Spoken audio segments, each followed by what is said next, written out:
আসসালামু আলাইকুম রহমতুল্লাহি ওবরকাতুহ। সম্মানিত দর্শক, ঢাকা দক্ষিণ সিটির মেয়র পদে ইশরাককে শপথ পড়ানো নিয়ে হাইকোর্টে যে রিট করা হয়েছিল, সেই রিটটি হাইকোর্ট খারিজ করে দিয়েছে। এটি মূলত একটি আইনের কূটচাল। এখানে রাষ্ট্রপক্ষ থেকে কোনো আবেদন করা হয়নি, কিংবা রাষ্ট্রপক্ষ থেকে কোনো আইনি মতামত হাইকোর্টে চাওয়া হয়নি। আপনারা সবাই জানেন যে নির্বাচনটি হয়েছিল, যে নির্বাচনের ভিত্তিতে এরশাদকে মেয়র হিসেবে ঘোষণা দেওয়া হয়েছে এবং এরশাদকে শপথ করার কথা বলা হচ্ছে, সেটার যে কার্যকাল বা মেয়াদকাল মে মাসে 15 তারিখ পর্যন্ত ছিল। এখন 15 তারিখের পর তাকে শপথ গ্রহণ করানোর জন্য বা তাকে দায়িত্ব দেওয়ার জন্য যে রেফারেন্স দরকার বা ফুল বেঞ্চ, বা হাইকোর্টের যে অ্যাপিলেট ডিভিশনের যে ফুল বেঞ্চ বলা হয়, ফুল বেঞ্চের যে রেফারেন্স দরকার, যে একজনের জীবন থেকে 5টি বছর চলে গেছে, তাকে নতুন করে আবার 5 বছরের সময় দেওয়া হোক। এটা কোনো সাধারণ মামলা নয়। এটি হাইকোর্টে যারা প্র্যাকটিস করেন তারা জানেন যে এই ধরনের ফুল কোর্ট রেফারেন্স ইন্ডিয়ান সাবকন্টিনেন্টে নেই। যে কেউ নির্বাচিত হয়েছে, তার সময়কাল চলে গেছে, 5 বছর পরে আবার তাকে নতুন করে 5 বছর সময় দেওয়া হয়েছে, আমার জানা মতে নেই। তো এরকম একটা জটিল বিষয় সরকার আইনগত পথে না গিয়ে তাদের একজন সমর্থক বা কেউ একটা রিট করেছে। এটা মূলত একটা সময় ক্ষেপণ করা, যে এরশাদকে যেন শপথ বাক্য পাঠ করানো না হয়, এই মর্মে একটা রিট করা হয়েছে, যেটা হাইকোর্ট থেকে খারিজ করে দেওয়া হয়েছে। বিএনপির যারা আইনজীবী, যারা লোকজন আছেন, তারা ভীষণ রকম খুশি যে এখানে তাদের জয় হয়েছে। কিন্তু এর মাধ্যমে কি উনি মেয়র হিসেবে শপথ নিতে পারবেন? অফিস বুঝে পাবেন, দায়িত্ব পালন করবেন? আর যদি দায়িত্ব পালন করেন, কোন আইনের ভিত্তিতে এবং কতদিন পর্যন্ত এই দায়িত্বে বহাল থাকবেন? এই বিষয়গুলো সেটেলড হয়নি। এই কারণে কি হচ্ছে যে এরশাদ এবং তার যারা লোকজন রয়েছেন, তারা এখনো রাজপথে আছেন। তারা এই বিজয়ের চাইতে সরকারের 2 জন উপদেষ্টাকে টার্গেট করেছেন এবং সেই 2 জন উপদেষ্টার পদত্যাগের দাবিতে তারা রাজপথে অবস্থান করছেন। এরকম একটি পরিবেশ এবং জটিল অবস্থা যখন চলছে, তার আগে কয়েক মাস আগে বা 1-1.5 মাস আগে আমরা শুনেছিলাম যে বাংলাদেশে রিফাইন্ড আওয়ামী লীগ প্রতিষ্ঠিত হবে এবং উত্তরপাড়া থেকে এই ধরনের একটি উদ্যোগ নেওয়া হচ্ছে, এরকম একটা গুজব চারিদিকে ছড়িয়ে পড়েছিল। আওয়ামী লীগের মধ্যে অনেকেই অগ্রগামী হওয়ার জন্য চেষ্টা করেছিলেন, অনেকের সঙ্গে অনেকে যোগাযোগ করেছিলেন, কিন্তু এই মুহূর্তে বাংলাদেশে সেই যে রিফাইন্ড আওয়ামী লীগের নেতৃত্ব দেওয়ার মতো সাহস, শক্তি সত্যিকার অর্থে কারোরই নেই। যাদের নাম এসেছিল সেলিনা হায়াৎ আইভী, তারপরে নাম এসেছিল সাবের হোসেন চৌধুরী, তারপরে নাম এসেছিল সেই আব্দুল হামিদ সাহেব। এখন আব্দুল হামিদ সাহেব খুবই অসুস্থ, তিনি দেশের বাইরে। সেলিনা হায়াৎ আইভী জেলখানাতে, সাবের হোসেন চৌধুরী তিনি চুপচাপ আছেন। দ্বিতীয়ত হলো যে রিফাইন্ড আওয়ামী লীগ, সেই রিফাইন্ড আওয়ামী লীগের সঙ্গে শেখ হাসিনার কী সম্পর্ক, বা যারা মূল নেতৃত্বে আছেন এখন, জাহাঙ্গীর কবির নানক থেকে শুরু করে তাদের কী সম্পর্ক থাকবে, বা যারা জেলখানাতে আছেন। তো এই বিষয়গুলি নিয়ে একটা জটিল পরিস্থিতি বা জটিল আলোচনা যখন হচ্ছিল, ঠিক সেই সময়টাতে আরেকটি কথা আসলো, সেটা হলো রিকনসিলিয়েশন। অর্থাৎ যারা রাজনৈতিক নেতৃবৃন্দ রয়েছেন আওয়ামী লীগের, জাতীয় পার্টির, যাদের সামাজিক গুরুত্ব রয়েছে কিন্তু অন্যায় করেননি, কেবলমাত্র আওয়ামী লীগ করেছেন, তাদেরকে এই বর্তমান বিধি ব্যবস্থার সঙ্গে কীভাবে একীভূত করা যায় এবং তাদেরকে কীভাবে দেশ ও জাতির কল্যাণে কাজে লাগানো যায়, এজন্য যে রাজনীতির বন্দোবস্ত, নতুন বন্দোবস্ত, যেটি রিকনসিলিয়েশন হিসেবে পৃথিবীর অনেক দেশে, বিশেষ করে দক্ষিণ আফ্রিকাতে এটি ব্যাপক প্রশংসিত হয়েছে। তো বাংলাদেশে এরকম একটা রিকনসিলিয়েশনের যে চিন্তাভাবনা, এটা হচ্ছিল এবং এই বিষয়ে অভিজ্ঞতা অর্জনের জন্য ডক্টর আসিফ নজরুল আইন উপদেষ্টা এবং তিনি এবং আরও কয়েকজন দক্ষিণ আফ্রিকা যাওয়ার জন্য তারা প্ল্যান করছিলেন। তো সেই রিকনসিলিয়েশনে আওয়ামী লীগের কতটা উপকার হতো, বিএনপির কতটা উপকার হতো, সেটি বড় বিষয় না। এর কারণ হলো, যখনই রিকনসিলিয়েশন হতো তখন আওয়ামী লীগের ধনাঢ্য ব্যক্তি, জনপ্রিয় রাজনীতিবিদ, তাদেরকে নিয়ে জামাত টানত, বিএনপি টানাটানি করত, এনসিপি টানাটানি করত, এবং সেই টানাটানিতে আওয়ামী লীগের লোকদের বাজার দর বেড়ে যেত, এবং সেই প্রতিযোগিতায় শেষ অবধি কারা জিতত এটি বলা মুশকিল। এবং সেই বিষয় নিয়ে যখন আমরা আলাপ আলোচনা করলাম, তখনই একটার পর একটা ঘটনা কিন্তু ঘটে গেল। এই ঘটনাগুলো যে কিভাবে ঘটলো এটি আমরা এখন মিলাতে পারবো না। অল অন এ সাডেন এখন আওয়ামী লীগ নিষিদ্ধ হয়ে গেল। এটি কি রিকনসিলিয়েশনের জন্য নিষিদ্ধ করা হলো, নাকি অন্য কোনো পরিস্থিতি ধামাচাপা দেওয়ার জন্য আওয়ামী লীগকে নিষিদ্ধ করা হলো? এই বিষয়গুলো কিন্তু সামনে চলে আসছে।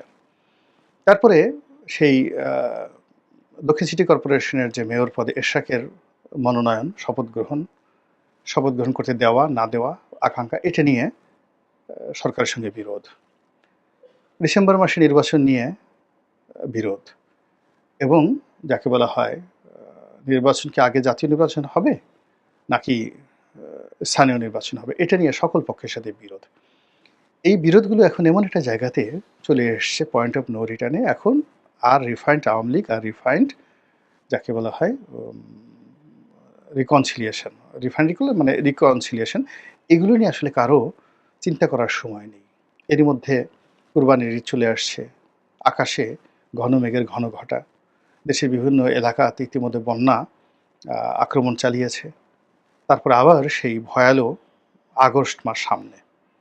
এখন মে মাসে পরে জুন মাসে আপনার ঈদুল আজহা।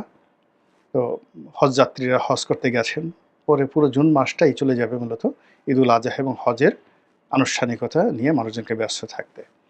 জুলাই মাসে এবং আগস্ট মাসে প্রকৃতি খুব বিরূপ থাকবে, এবং ওই সময়টাতে আমাদের দেশে অনেক রাজনৈতিক দুর্ঘটনা ঘটে। এবং আমাদের দেশে এই যে নতুন যারা সরকার আসে, তাদের প্রথমে একটা বছর খুব ক্রান্তিকাল যায়। এই এক বছর যারা টিকে থাকতে পারে, তারা 2 বছর, 3 বছর, 5 বছর টিকতে পারে। আর যারা পারে না, তারা এই 1 বছরের মাথায় তাদেরকে চলে যেতে হয়। অতীতের ইতিহাস তাই বলে। খন্দকার মোশতাকের সরকার 1 বছর টিকতে পারেনি। তো জাস্টিস সাত্তারের সরকার, তারা 1 বছর টিকতে পারেনি। এরকম 1 বছর যদি তারা টিকতে পারতো, তারাও এরশাদ সাহেবের মতো একটা ইতিহাস তৈরি করতে পারতো। 111 এর সরকারও কিন্তু 1 বছর টিকতে পারেনি, এবং তারা রাতারাতি কয়েকবার ভুল পাল্টে তারপর শেষে জনগণের কাছে কমিটমেন্ট দিয়ে আমরা এই সময়ের মধ্যে চলে যাব, সেই কথা বলে তারা কিন্তু নিজেদের পিঠ বাঁচিয়েছে।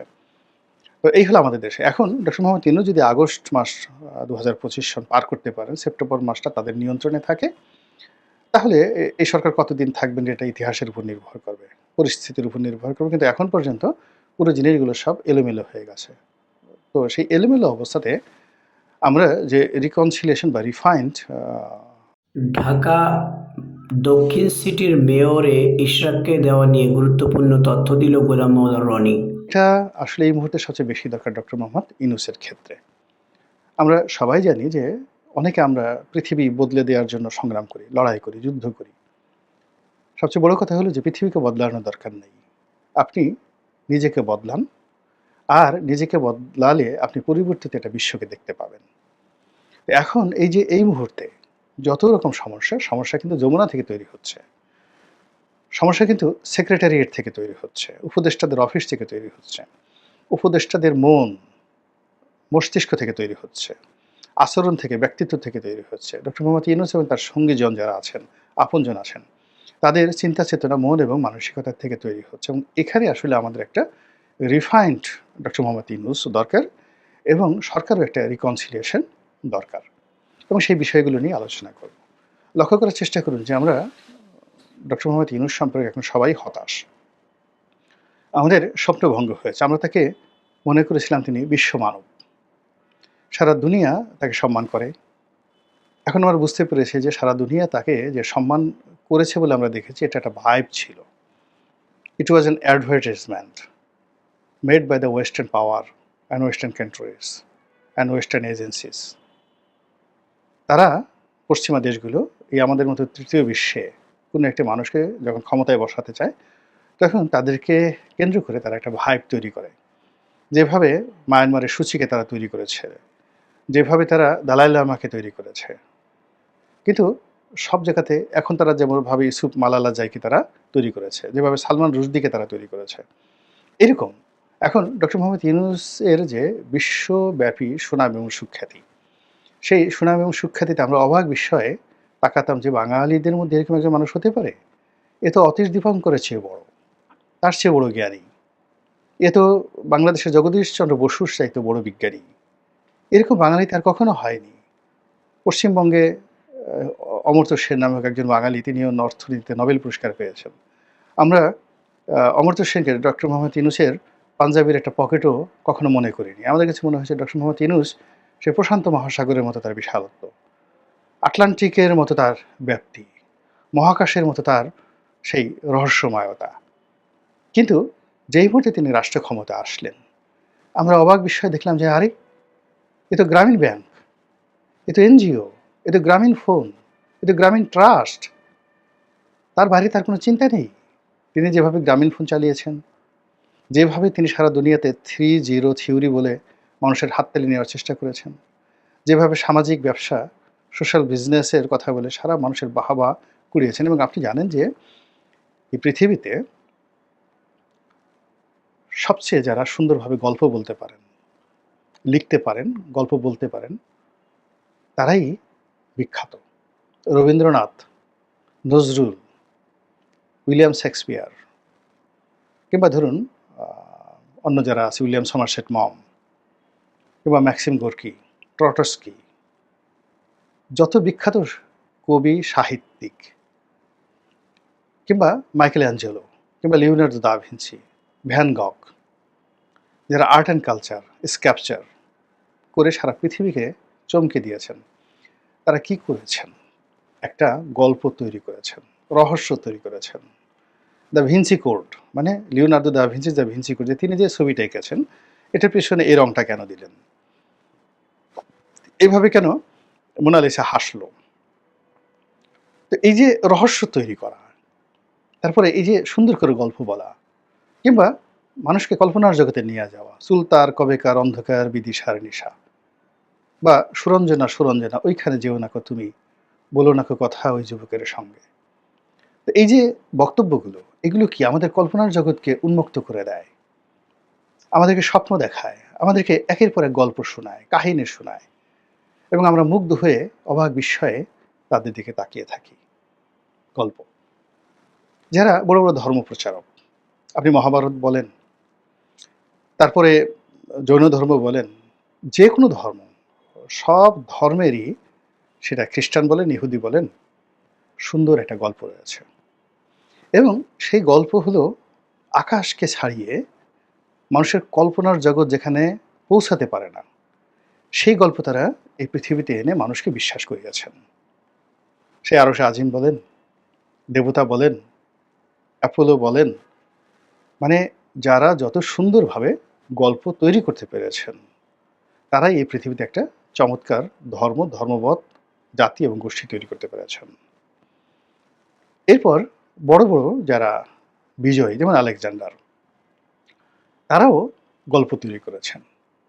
Alexander, Ramesses the second, Tutankhamun, Amenhotep, বিখ্যাত বিখ্যাত ফেরাউন তারা, জুলিয়াস সেজার, এরা সবাই নিজেদেরকে দেবতার পুত্র, দেবতা, এবং অনেকে নিজেদেরকে স্বয়ং একেবারে খোদা, আল্লাহ বলে প্রচার করে ফেলেছেন। এবং লক্ষ লক্ষ তাদের জমানার কোটি কোটি মানুষ বিশ্বাস করতেন যে তিনি দেবতার পুত্র এবং তিনি আল্লাহ, বা তিনি যে গল্পটা বলছেন মানুষজনকে, সেই গল্পটা তারা বিশ্বাস করাতে পারার কারণেই একটা সাম্রাজ্য প্রতিষ্ঠা করে ফেলেছেন।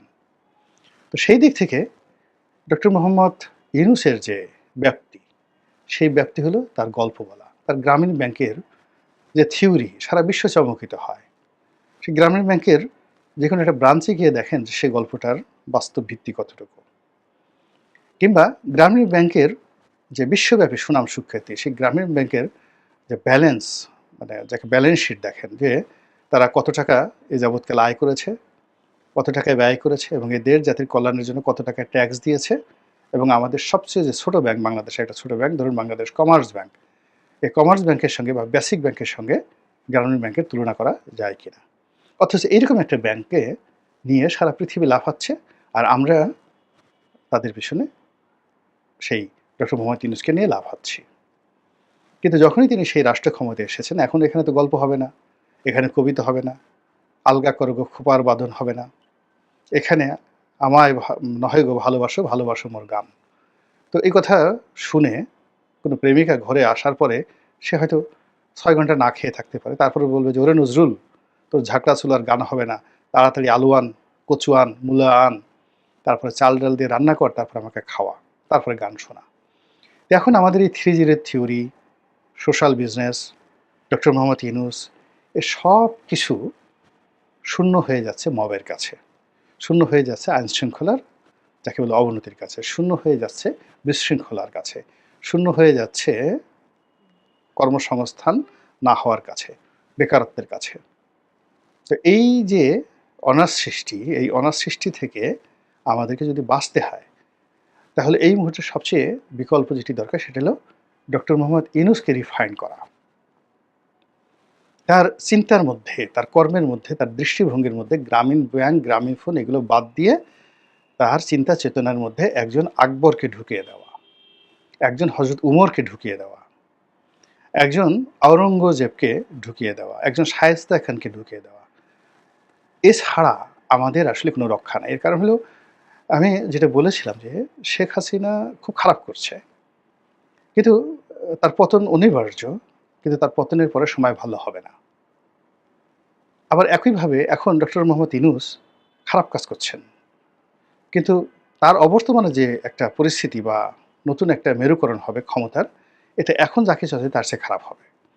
তো এজন্য আসলে আমাদের সবারই উচিত হলো ডক্টর মোহাম্মদ ইউনূসকে রিফাইন করা। তার মাথা থেকে টেনে হিঁচড়ে গ্রামীণ ব্যাংক বের করে দেওয়া। তার আশেপাশে যত গ্রামীণ ব্যাংক, গ্রামীণ ফোনের যত লোকজন আছে সবগুলোকে তাড়িয়ে দেওয়া। এভরিবডি। এবং বিএনপি, জামাত, আওয়ামী লীগ সবাই মিলে মানে যারা কোনো একবার গ্রামীণ ব্যাংক, গ্রামীণ ফোনের ভবন পাড়া দিছে, এই প্রত্যেকটা লোককে যমুনাতে নিষিদ্ধ করে দেওয়া। এবং তার আশেপাশে পলিটিক্যাল লোকদেরকে, নেতাদেরকে বসিয়ে দেওয়া। এবং উনার মানে যেহেতু মুরুব্বি, বয়সী মানুষ, মানে তাকে একটা যাকে বলা হয় ঐক্যের প্রতীক হিসেবে চেষ্টা করা রাখা। যদি তিনি রিফাইন্ড হন ভালো, আর না হলে তো কিছু করার নাই। সেকেন্ড যে দিক সেটি হলো উনার যে উপদেষ্টা পরিষদ, এটা ইমিডিয়েটলি এটাকে রিশাফেল করা দরকার। এখানে রিকনসিলিয়েশন দরকার। এখানে যারা ইতিমধ্যে অযোগ্য প্রমাণিত হয়েছেন তাদেরকে বিদায় করা দরকার। যারা ইতিমধ্যে ক্রাইম করেছেন তাদেরকে শাস্তির আওতায় আনা দরকার। আর যাদের দ্বারা কোনো কিছু হচ্ছে না, খালি আনাকুম জানাকুম, আসছেন যাচ্ছেন, কেউ সুন্দরী কোটা, কেউ মহিলা কোটা, কেউ এনজিও কোটা, কেউ সেনাবাহিনীর কোটা, এই বিভিন্ন কোটায় যারা এসে এখানে শুধুমাত্র অফিসগুলো দখল করে আছেন, এদেরকে ইমিডিয়েটলি বাদ দিয়ে যারা পরিচালনা করতে পারেন তাদেরকে এনে যদি একটা শক্তিশালী উপদেষ্টা পরিষদ গঠন করা হয়, তাহলে সেটি ইচ্ছা করলে ভালো একটি নির্বাচনও করতে পারবে। ইচ্ছে করলে তারা যদি দেশ ভালোভাবে চালায়, তাহলে এখন যেভাবে ডিসেম্বর মাসে বা আম খুব ইমিডিয়েটলি বিএনপি নির্বাচন চাচ্ছে, আমার কাছে মনে হচ্ছে বিএনপি সেটা চাইবে না। বিএনপি এখন এই সরকারের অধীন নিজেদেরকে যেভাবে অনিরাপদ ভাবছে, নিরাপত্তাহীনতায় ভুগছে এবং একটা অশনি সংকেত দেখতে পাচ্ছে। যদি সুশাসন থাকতো, ন্যায় বিচার থাকতো, যোগ্যতা থাকতো, তাহলে এটি হতো না। তো কাজেই আমরা যে সকল রিকনসিলিয়েশনের কথা বলছি, রিফাইন্ডের কথা বলছি, আওয়ামী লীগ, বিএনপি কাউকে রিফাইন্ড করার দরকার নেই। যেহেতু ক্ষমতার স্টিয়ারিংটা এখন ডক্টর মোহাম্মদ ইউনূসের হাতে, তিনি যদি রিফাইন্ড হন আর তার যে সরকার, সেই সরকার যদি রিকনসিলিয়েট হয়, তাহলেই কেবলমাত্র এই জাতির ইমিডিয়েট মুক্তি সম্ভব। আদারওয়াইজ আমাদের একটা দীর্ঘ পথ পাড়ি দিতে হবে অনিশ্চয়তা নিয়ে, বিশৃঙ্খলা নিয়ে, হতাশা নিয়ে, বিপদ এবং বিপত্তি নিয়ে। আল্লাহ আমাদের সবাইকে হেদায়েত দান করুন এবং হেফাজত করুন। আসসালামু আলাইকুম ওয়া রাহমাতুল্লাহি ওয়া বারাকাতুহু।